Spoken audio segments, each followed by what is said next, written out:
We begin today the Gemara on Daf Kuf Zayin Amud Aleph, second line from the top of the Amud. Itmar. The Gemara here continues with halachas connected to what we learned before regarding brothers that are dividing an inheritance. Tzak the Gemara Itmar. We learned the following machlokes: Achen shachalku, brothers that divided the inheritance.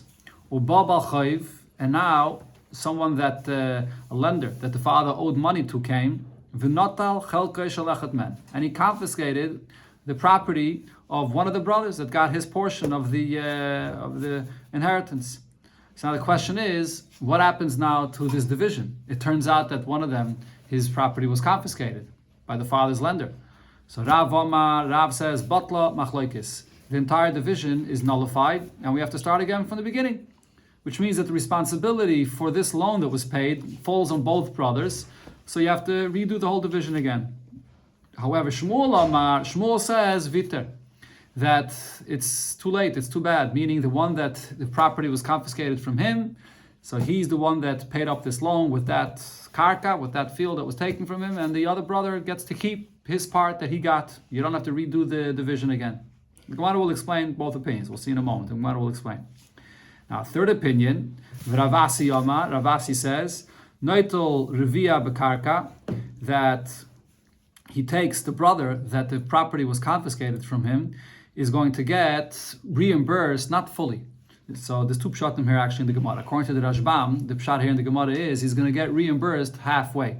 Meaning, if he would get fully reimbursed, then that would mean that for whatever he had to pay to the Bal Chayv, he should get back half of that. So now you have to divide and you should get half. But instead we say no, he only gets a quarter. He only gets reimbursed half. He'll take only a quarter, bekarka, either by getting from a piece of the actual inheritance itself, from the karka, or, according to the Rashbam, when it says urevia b'mois, it means, or he's going to get a quarter in money. He's going to get reimbursed money, but now he doesn't have to get a piece of the karka itself. That's the Rashbam's shvat. The Rashbam brings from Rashi. This is Rashi in Bava Basra. You have the same Gemara, or similar Gemara in Bava Basra.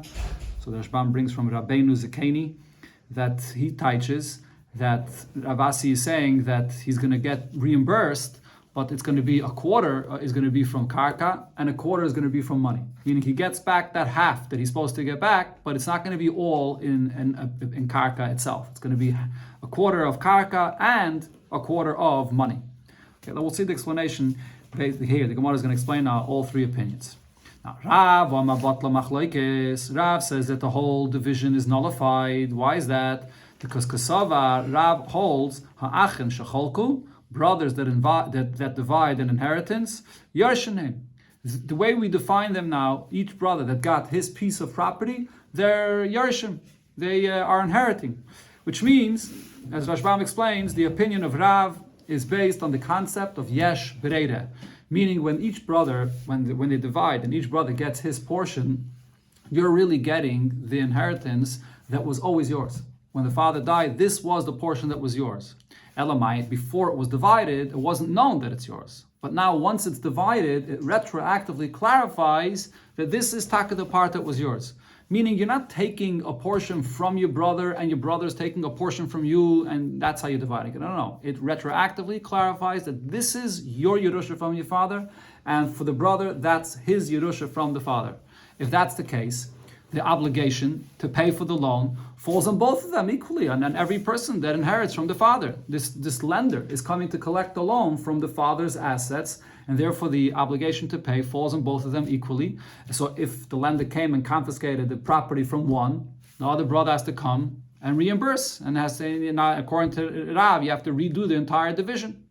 That's Rav's opinion. That's yesh breda. Yeah.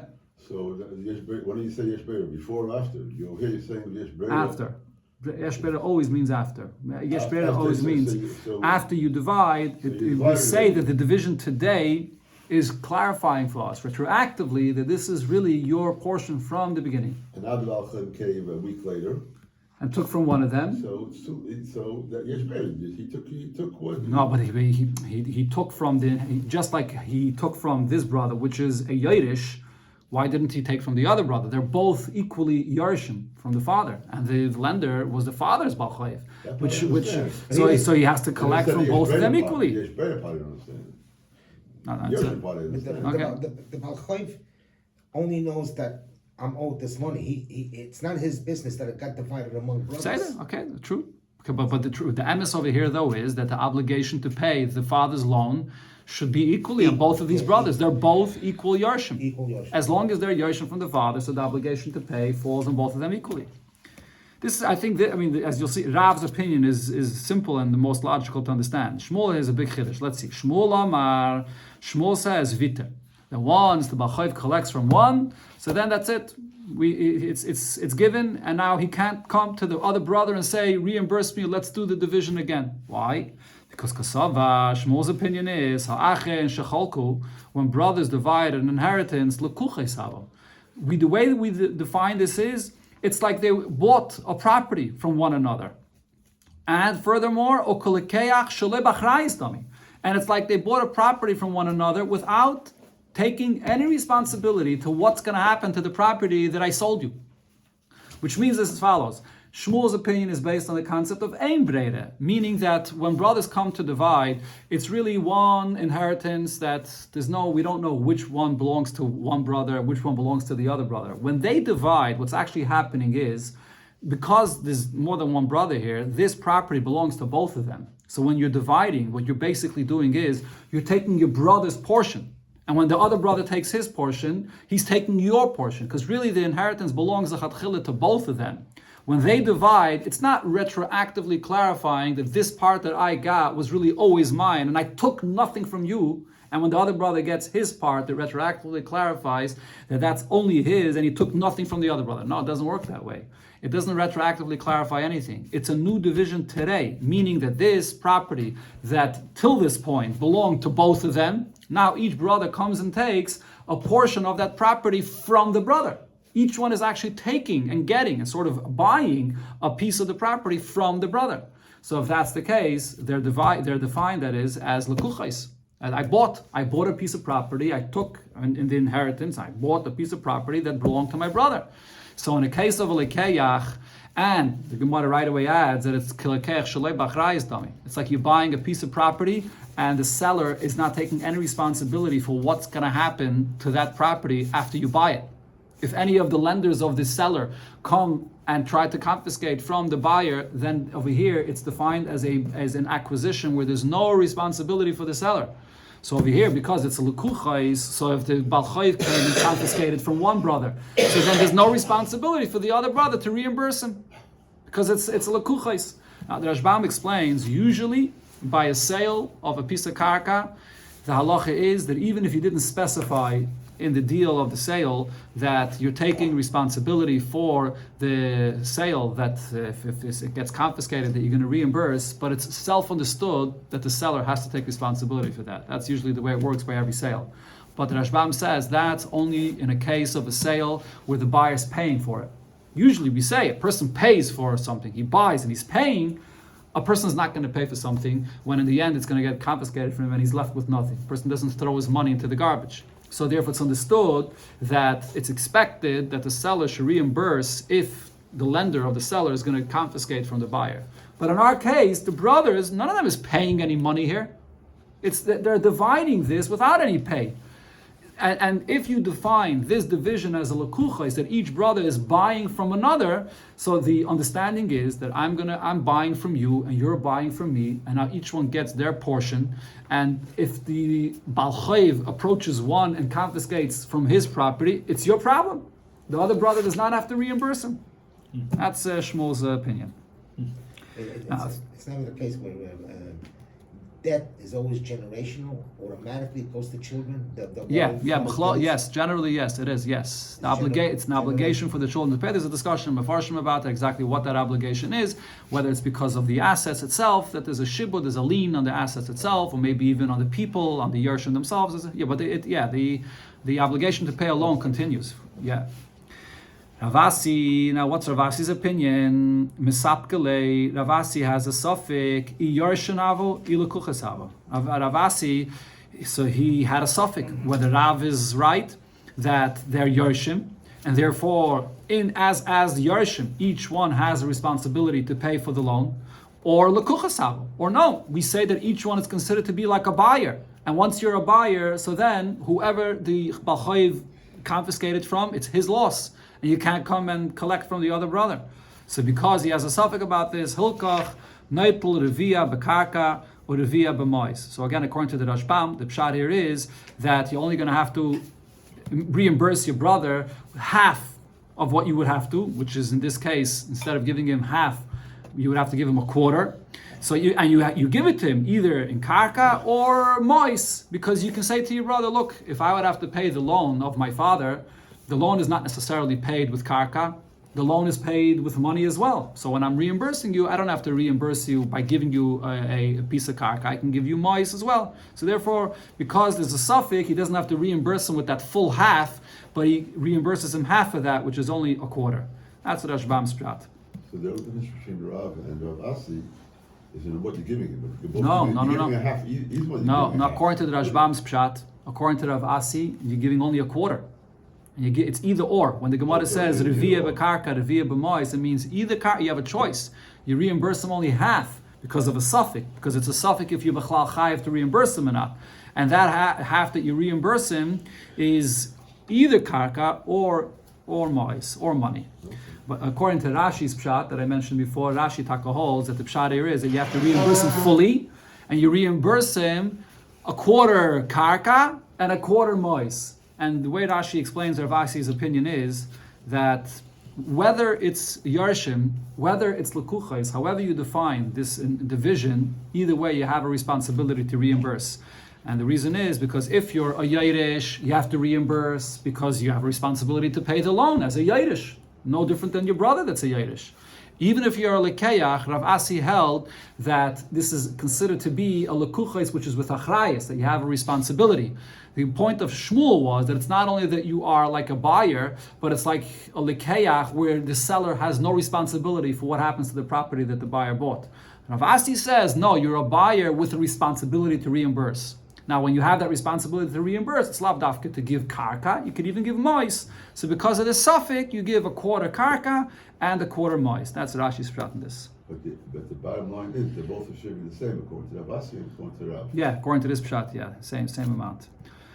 So regarding this machlekes here, and this also relates to previous cases that we had before in the Gemara on Daf Kuvav, which discussed the division of inheritance. So Rav Papa said, Hilchase b'chol hanishmaitase, the halacha regarding all these cases, when you had a division, and then it turns out that the division was incorrect. Before the Gemara had a case where a third brother showed up, or could even be a case where it turned out, or here we have the case where a Baal Chayv shows up, whatever it is that you have to redo the division. So the halacha is mekamtzin. You don't have to redo the entire division. The lashon of Rav was batla machlokes, that the whole division is null and void. You have to start again from scratch. But the halacha is mekamtzin. Mekamtzin means you leave whatever portion of division in place, and then you take the percent that you have to reimburse your brother. So you give that percent to the third brother, or in this case to the brother that the Baal Chayv confiscated from him. But you don't have to redo the entire division. Amem says no, like what Rav said, batla machlokes, that the entire division is batal, and you have to redo the whole entire thing from scratch. Anytime the division in the beginning was incorrect, for whatever reason, the reason that the Gemara said here, the Rashbam says in a case where it turned out that the division was not fair, one stole from his brother, you're going to have to redo the whole thing from scratch. The Hilchase and the halacha is batla machlokes, that if the division was incorrect, then the whole division is batal, and you have to start again from the beginning. Tan Rabbanam, we learned in the Braisa, Shleisha sheyardu l'shum, 3 judges that are evaluating a property. This was a case that was mentioned before. When you have a case when you have properties that are also from an inheritance, and the Bezdin has to now evaluate these properties in order to sell, to use the money to feed the children, or to feed the daughters, to feed the almana. So the Bezdin has to sell it, but you have to have a proper evaluation, and a proper evaluation is with a Bezdin. So 3 people went to evaluate this property. Now, Echad Daimer, one of the judges says in his evaluation, b'maneh, that this property is worth 1 maneh. Shnayim, 2 of the judges say, Oimrim, they say b'masayim, that it's worth 200. Or the opposite, Echad Daimer b'masayim, one of them says it's worth 200 to Shnayim Oimrim b'maneh. And 2 of the judges say that it's worth only 1 maneh. So in such a case, the halacha is simple. Batul yachid b'miyutai. That single judge, his opinion is nullified because of the majority opinion. We always achir rabin lahatois. We follow the majority opinion that whatever their evaluation is. Okay, now this is in a case where you have two that are agreeing. But now here it becomes more complicated. Here you have a case where each judge is giving a different evaluation. One says that the evaluation of this property is a moneh. Now, what's the value of a moneh? So here, in order to understand the Gemara, a moneh is 25 sloim. And now, in every selah has 4 dinarim in it. Okay, you have to keep that in mind. So, which means that if you have 25 sloim in a moneh, that means that you have 100 dinrim for a moneh. So that's one evaluation. Another judge says that the value is only 20 sloim. So 20 sloim would be 80 dinrim. Yeah, the Gemara keeps on going back here in these numbers. That's why I'm mentioning it. It's important to remember this number. Esrim. So if in dinrim, that's 80 dinrim. So he's a lower evaluation. And then a third judge actually has a higher evaluation. He says b'shleishim, that has a value of 30 sloim, which would be 120 dinrim. Now so 3 different evaluations. What do we do? Which evaluation do we take? So the Gemara here brings, this Braisa brings 3 different opinions what we do. So the first opinion is nidin b'maneh. We go by the middle evaluation, which is a maneh. Rabbi Eliezer b'Rab Tzadik says nidin b'tishim. We set the evaluation at 90 dinrim, which is also a compromise, and the Gemara will soon explain the pshat of this compromise of Rabbi Eliezer b'Rab Tzadik. A third opinion, Acherim say, what's the compromise in the opinion? Which evaluation do we accept? We evaluate the difference between them, meaning we look at the lowest evaluation, which was 80 dinrim. It's 20 slayim, which is 80 dinrim. So we look at that lowest evaluation, which was 80, and we look at the highest evaluation, which was 120. What's the difference between the highest and the lowest? 40 dinrim. And then we take that 40 dinrim, umishalshin, you divide 40 into thirds. When you divide 40 into thirds, you're going to have 13.3 is a third. And what do you do to that 13.3? You add 13.3 to 80, which comes to 93.3, and that's the evaluation that we set for this property. That's the third opinion. That's the compromise. That's the evaluation that we set. Which is more than Achir Rabin Lahatis. Let's see. The Gemara is going to explain here why we accept it this way. Okay, so now the Gemara goes through all the opinions. Now, the first opinion here, the Tanakama says that we take the middle evaluation, which is 1 maneh. So that's simple. Milsa Mitziyasa, we take the middle evaluation. You have 3 opinions, you take the middle evaluation, and in some sense, the Rashbam explains that that's sort of Achir Rabin Lahatis, because the middle opinion, you could always say that the opinion less than him agrees to him to some extent, because he agrees that it's not the higher evaluation, and the one that's higher than him also agrees to him that it's not like the lower one. So the middle one is the evaluation that we set it at. That's simple. Okay, now Rabbi Eliezer b'Rab Tzadik nidin b'tishim, that we're going to set the evaluation at 90. Why 90? So the reason is as follows. Because Kasavar, he holds that ha'are, really, what's the true evaluation of this property? Tishin. True evaluation is 90. Tishin Shaveh. It's worth 90. So again, what were the 3 evaluations here? One said 80, the other one said 100, and the third one said 120. So we set the evaluation at 90. Why do we set it at 90? Okay, so before we see the Gemara inside, the basis, the point of Rabbi Eliezer b'Rab Tzadik's opinion is going to be that instead of saying, the Tanakama's point was, let's take the middle opinion. If you take the middle opinion, then we're saying that he was right, and the other 2 were off.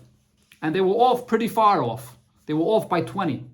But over here, Rabbi Eliezer b'Rab Tzadik is the basis of what he's going to explain over here is, it makes more sense to say that all of them are off a little bit. It makes more sense to say that 2 of the evaluations were off by a little, and 1 evaluation was off by a lot. instead of saying that there's one that's right and the other two were far off, it makes more sense to say that two were a little off and only one of them was very far off. That's the basis of what he's saying here. Let's see how the Gemara describes this. The original one was Mana and Messiah. Yeah. It's a very far spread. Correct. Not Messiah, no, it was 120. It was 120 Versus 1. Versus 80. Okay, let's see the Lashon of the Gemara inside. Now, so we set the evaluation, we assume that the true evaluation of the property is really 90. And therefore, Vahai, the Ka'ama Esrim, the one that says that the evaluation is 20 slayim, which is really 80 dinrim. So how far off was he? The Katai Asar al he was only off by 10 dinner.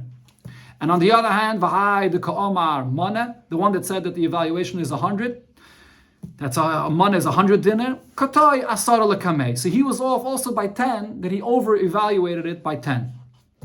And now there was the third evaluation, which is 120. He was totally off.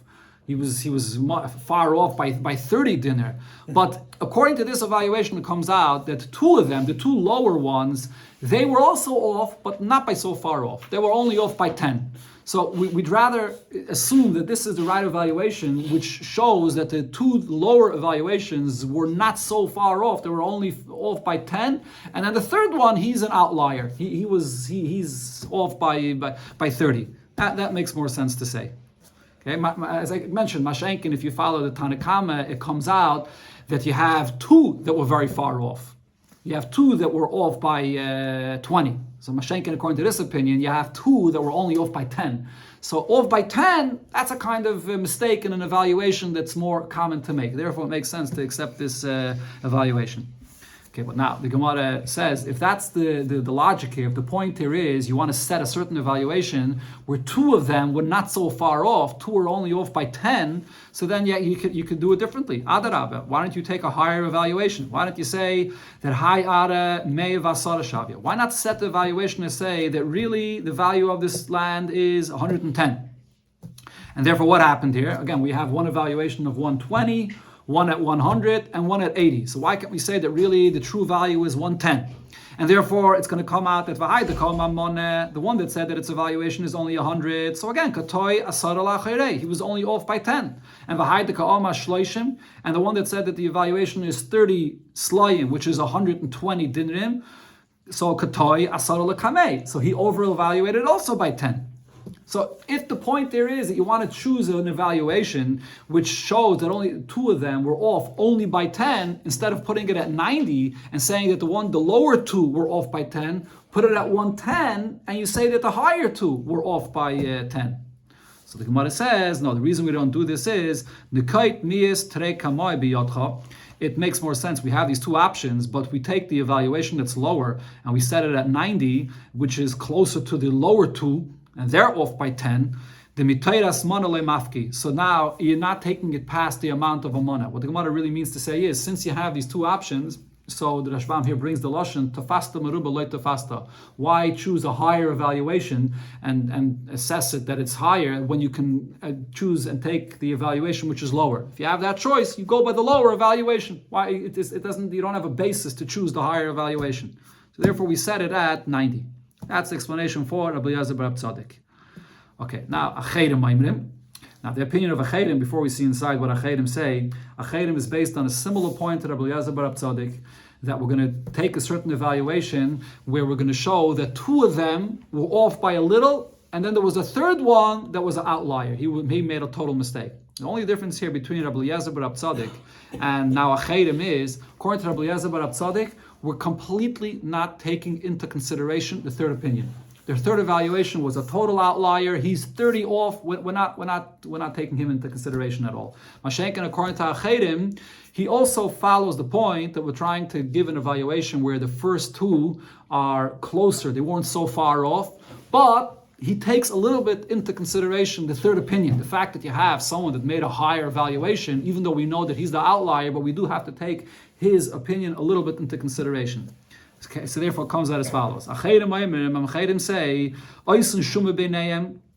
that what do we do here? We evaluate the difference between the highest and the lowest evaluation. So the lowest was 80 and the highest was 120. The difference between them is 40.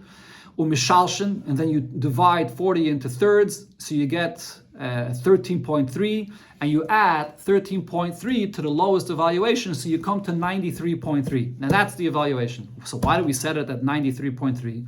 So the Gemara explains, Kasavri, Achedem hold, Hayare, Tishin, Etlasa, Etilsa Shavya. This is the true evaluation of this property. It's 93.3.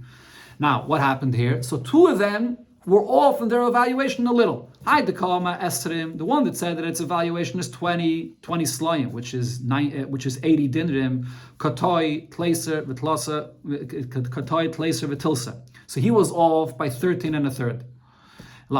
He went a lower evaluation by 13 and a third. And the one that evaluated it as a maneh also, Katoi, Tleiser, Vitilsa, Lekameh. He over-evaluated it as 13 and a third. Now, the Gemara explains, even though he only evaluated it as 100, so he really only went over by 6.6, not by 13.3. So the Gemara explains, Bedinu delay mitfei. Really, the one that evaluated it for 100, he wanted to say that its value is really more. He wanted to say that its value is 106.6, because just like the one that evaluated it lower made a mistake by 13.3 lower, the one that evaluated it more also made a mistake and over-evaluated it by 13.3. And the reason he didn't say that higher value, the reason he didn't say this is, Savar, he says to himself, Mistoi, the kamatfina kulahai, achavroi. I'm afraid to over-evaluate it so much more than my friend. The first one that evaluated it only at 80. I'm going to go and evaluate it at 106. So he kept it at 100. But really, his kavanah was to evaluate it for 106.6. Okay, so therefore, the point over here is that we set it at a price where we say that the two lower evaluations were off, but not so far off. They were off by 13.3. And then the third evaluation, which was 120, he was off much more. He's an outlier. A similar point to what Rabbi Eliezer bar Tzadik says, but over here, according to this opinion, the outlier, the third one, is not as far off as according to Rabbi Eliezer bar Tzadik. Okay, again, the Gemara asks a similar question to what it asked before, according to Rabbi Eliezer bar Tzadik. If we're looking to take one evaluation that's going to fit closer to two of them, why take an evaluation that's closer to the lower two when we could take one evaluation that will be closer to the higher two? Says Gemara Adarav, on the contrary, say as follows: Hayare, that maybe this property, Meya Otlasa Vitilsa Shavya. Its true evaluation is 113.3. That's what its value really is. And therefore I say as follows: Hi, the one that said that its evaluation is only a moneh, Kotoi Tleisa Vitlasa La Chayre. So he under-evaluated it. His mistake was by 13.3, less than its true evaluation.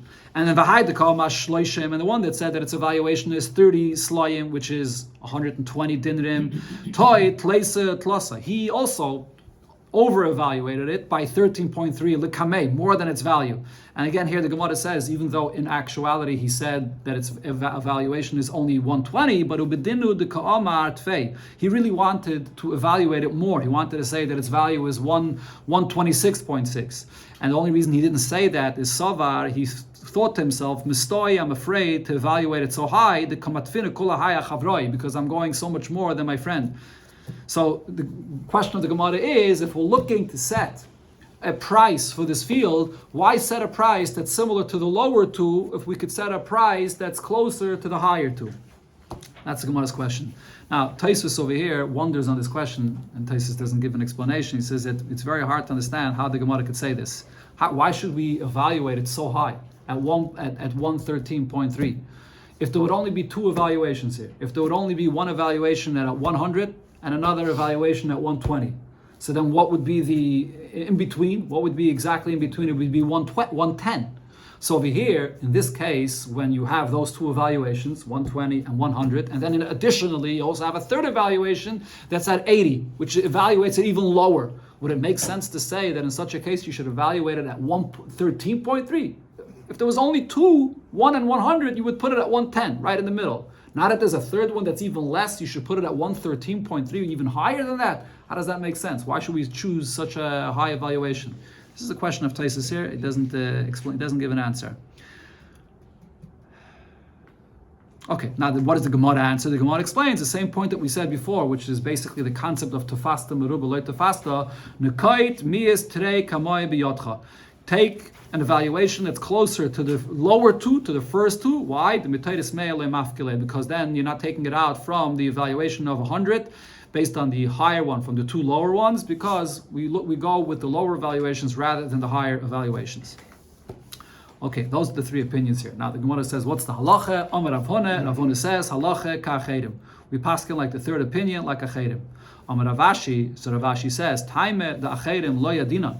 I can't explain the logic of the opinion of achedim, even though the Gemara just gave an explanation, but apparently Rav Ashi did not like this explanation, or didn't hold this explanation, so he says, in Hilchazav, dinik kavasayo, we're going to paskin like them.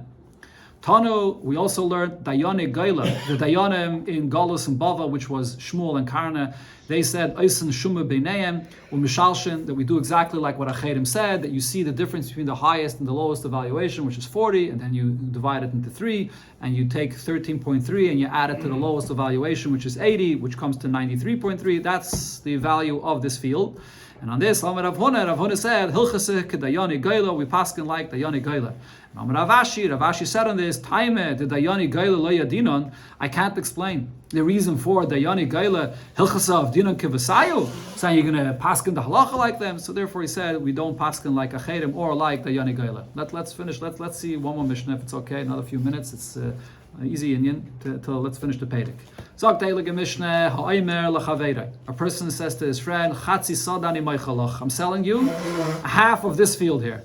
So how do you divide half of this field? Mishamnin beinayim. We divide it between them, where each one gets a fat, good portion of this field. We'll see in the Gemara exactly what that means, but you divide between them. V'noitel chatzi sadeyu, and the buyer gets half of the field. Now, chetzi b'darim ani moichalach. The seller says, I'm selling you half of the field, half on the south. So again, mishamnim beinayim, you divide between them, and each one gets a good part of this field. And he takes his portion of the field, the buyer takes his portion of the field in the south. Now, additionally, vuhu, the seller, mekabel olav, when he sells, part of his obligation. What he's selling here is, he has to take upon himself, mokim hageder, a space, he has to give for the buyer a space to build a fence, meaning that goes off from the portion of the seller. He's giving him half of the field, but then additionally, he has to give him a place where he can put a fence, charitz. And then also for the protection of the field, you have to have another ditch that's outside this fence. And not only one ditch, but then a ben charitz, another smaller ditch. As we'll see in the Gemara, these two ditches are made for that animals shouldn't be able to come there and jump over the fence into the field. And the kamu charitz, what's the width of this ditch? Shishu tfachim, it's 6 tfachim wide. Ben charitz, what's the width of a ben charitz? A smaller charitz, it's shloisha, it's 3 tfachim wide. And some Rishonim say it's also regarding the depth, that it's 6 and 3 tfachim deep. When you're dividing this property, and the property itself has good quality, inferior quality, so which one does the buyer take? He didn't tell him which quality he's going to give him. So the lekeach has the lower hand, he gets the lower quality of the field. So Rav Chia bar Abba asks Rav Yechanan about this. How could you say that? But Mishamnin b'neim tnan. We learned in the Mishnah that not only in such a case do they divide, but it said mishamnin. Mishamnin means you take the good, the fat part, meaning that both the buyer and the seller get a fat part of the field. How could you say that the buyer gets the inferior quality of the field? Amalei, Rav Yechanan answers Rav Chia bar Abba, when you were busy eating these bad quality dates in Bavel, in other words, you weren't learning, you were eating these dates. Targimna, I explained the pshat in the Mishnah regarding the term mishamnin miseifa, that it's understood from the seif of the Mishnah. What do we understand from the seif of the Mishnah? The next case of the Mishnah was the Tani seif of the Mishnah was chetzia b'darim ani moichalach. If the seller says, I'm selling you half of the field on the south, what do you do then? Mishamnin b'neim. There the Mishnah also uses this term, mishamnin. That each one, it sounds like it's saying each one gets a fat part of the field. And the buyer takes his portion on the south. But the question now is, here he told him that you're getting on the south. So how could you say that the buyer gets the fat part of the field if he told him you're getting on the south, which means that the south could be bad quality, but that's what you're getting. So how could you say mishamnin? Elo, the answer is, when it says here mishamnin, what it means is ledomi. What it means is that each one is going to get a good portion, meaning if the buyer is getting an inferior quality, he's going to get in size bigger. Because we evaluate the property not by its physical size, we evaluate it by its quality. So if the seller keeps for himself a better quality field, then the buyer is going to get a bigger portion, so that in value it should be equally valuable to the fatter and better portion that the seller gets. That's the concept of mishamnin. Mishamnin here means that each one ends up with a fair amount of a good quality, whether in the physical field, whether in the money value of the portion that he got. So that's in the Sefer, by when he gets on the Darim side. So on the Reisha as well, when it says that each one gets a good portion, it means that the buyer gets an inferior quality property, but in the value, you have to evaluate it that it should be valuable like the other part that the seller keeps.